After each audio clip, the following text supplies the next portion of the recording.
Hey folks, today I'm gonna be dropping a bomb on you. So I'm gonna read off basically just something I had written up um, regarding religion and regarding belief in existence. So I guess you could call it, I don't know what the title will be, but essentially the deepest I could go. That makes sense. Um, but yeah, so here goes nothing. Where did it all begin? How are we even here? What happens when we die? What we want to believe seems to be quite different from what actually is. I understand that many people approach this subject from a closed angle, and even when met with the simplest of logic and speech, prefer to invest themselves in something that they will never see or hear, only continually chase and pretend is there. Do I think religion is ultimately bad? Yes.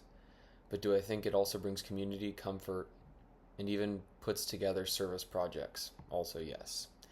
However, we can develop community regardless of where it comes from. Sports teams, music, acting, food groups, academic or reading groups, gaming communities, writing groups, and even recovery groups, etc. I think people are pretty scared about what will happen if they give up the notion that no man in the sky is going to protect them and place them into the most pleasant seating in the clouds among their most loved ones. It is pretty shocking and terrifying to think that once our lights go out, we won't ever get to experience this world anymore. Every flower we've smelled, every time we've cried, our favorite song, playing with our dog, holding our partners, having sex, sleeping in, eating, and watching movies, and feeling the breeze when we step outside will all just go away. I understand the absolute rage, fear, and relentless lengths we all go to just to stop the time, or not waste it.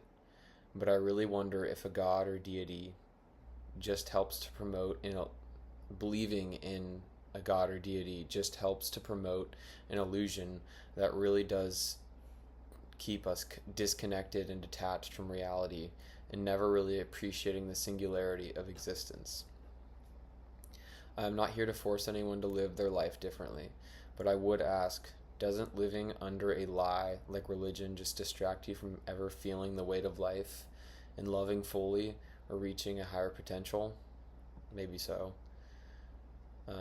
I feel that when you let go of the fantasy, you can see the world more clearly.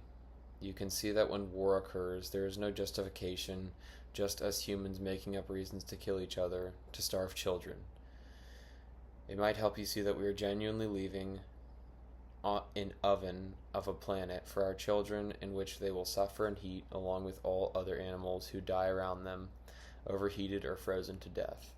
What bothers me the most about this tale of religion is that it brings people to think that someone, supposedly a male supernatural being, because apparently men are better according to the people that wrote scripture, will save us from these problems we create. We use this little story to excuse ourselves from the harm and damage we do. Essentially, we can leave the hotel room dirty, the maid will clean it. In this case, there is no maid, and we rot in our own filth and die from illness. On a lighter note, I have religious friends who are lovely people. Usually, they are either brought up under religion, and leaving or doubting could mean disrespecting their loved ones, or so they feel. I have also, and it might feel threatening and scary and whatever. I have also found that some come to religion when they are very lost, desperate, and just want someone to tell them it will be okay and that they are loved. I feel for these people because we all want to be loved. Sometimes it's the case that someone has kind of just accepted it because they haven't done any work to analyze the validity of their opinions and beliefs. To this, I would say you don't need to be afraid to use your brain and take on views of your own. It's your life, no one else's. Not your parents, not Santa Claus's, not the tooth fairies, and not any of the supernatural characters we create in our imagination. It's yours, and that's a gift. There is no reason for shame in coming to face the truth, but what might result is some uncomfort from those who still don't want to wake up, because it would mean having to grow up or having to sit with the fact that what you do really matters now, and that procrastination won't do because there is no taxi to a sky palace. Also, when I say shedding religion makes you grow up, like I did just right there, I'm not talking about having responsibilities or a job, but more so about evaluating and developing your own opinions and thoughts about the world instead of simply accepting what you've been told and what others want you to think or believe. So I think in that sense, it forces you to grow up in developing your own intuition or in evaluating your own thoughts and how you carry yourself instead of kind of letting others determine your positions on things and kind of what you believe and who you are, in a sense.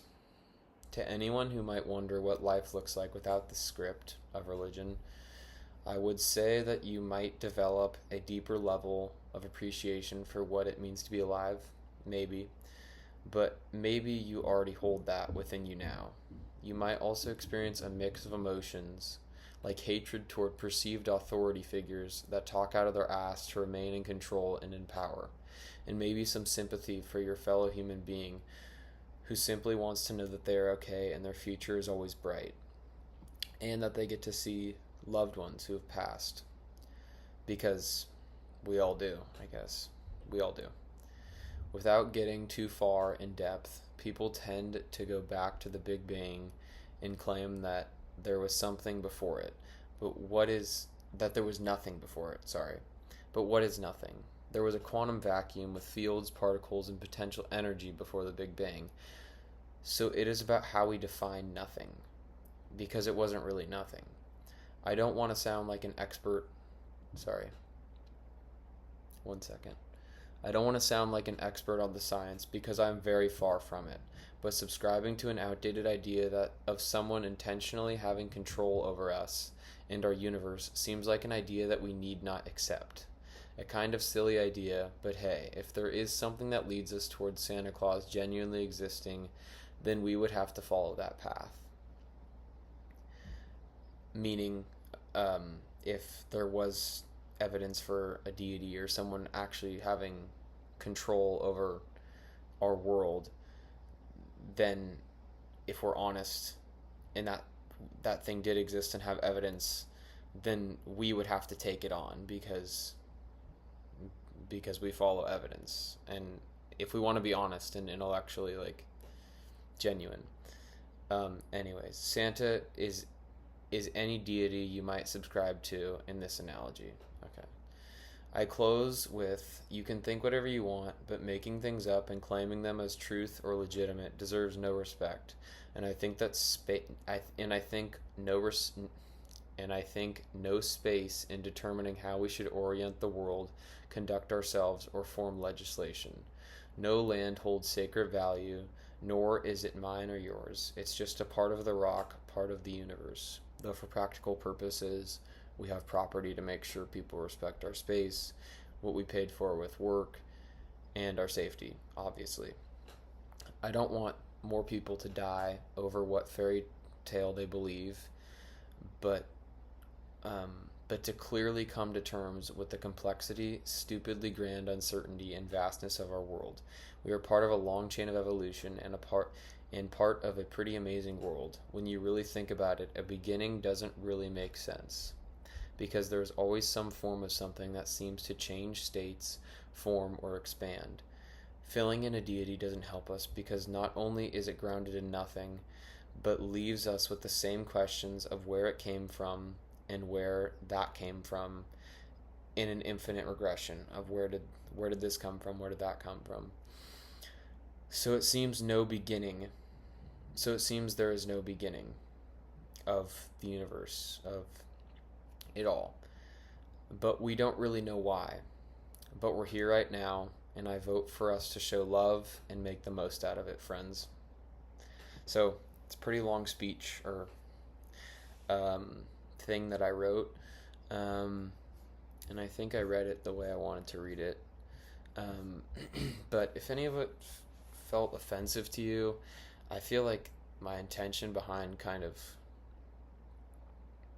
the way that I'm talking about it is to just completely remove the clinginess we have onto it as something that's special.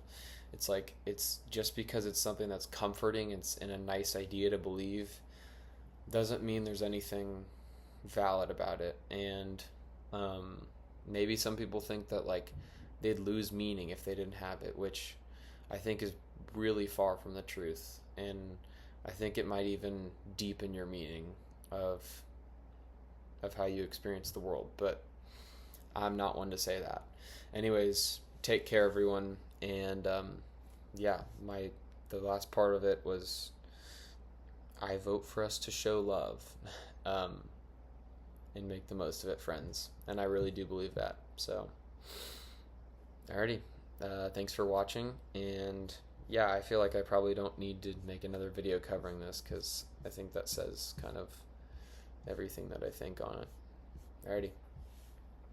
Lastly, something I think I mentioned just right there is, I don't want this to cause, like, I'm sorry if this offended anyone. I'm not sorry that I said it, but I'm sorry if you took offense to it.